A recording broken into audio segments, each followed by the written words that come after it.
It looks like Republican Senator Ted Cruz planted an entire garden of oopsie daisies last week when he held a hearing with the Senate Judiciary Committee to discuss a proposal of his to hold what he calls, quote, rogue judges accountable.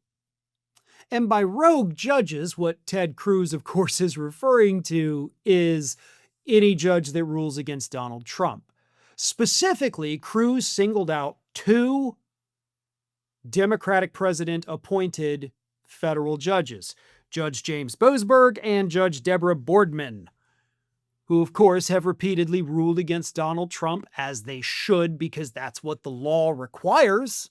It's not because they're biased. It's not because they were put there by liberals. It's because they looked at the facts of the case, they looked at the Constitution and said, nope, these two things are not a match.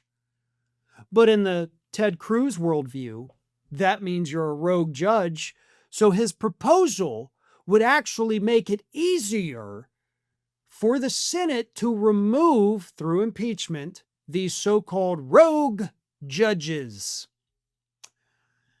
And as an MS Now analyst pointed out, you better be careful what you wish for, buddy, because this could just as easily be flipped when Democrats take back over, and eventually they will, perhaps at the end of this year, maybe a little further into the future, but they could do that to Judge Eileen Cannon, you idiot.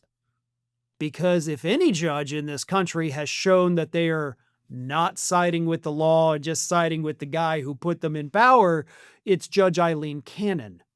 Possibly even more so than the conservative justices on the Supreme Court.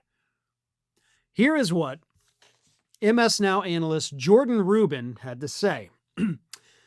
Before Trump was even charged in the classified documents case, Cannon was reversed by an appeals court over her unusual Trump-friendly handling of litigation regarding evidence seized from Mar-a-Lago.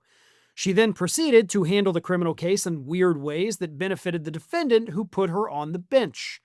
The judge then took so long to rule on motions seeking the release of Smith's report on the investigation that the appeals court said she engaged in, quote, undue delay and gave her a deadline to finally rule. She still seems intent on keeping the report secret as long as she has the power to do so.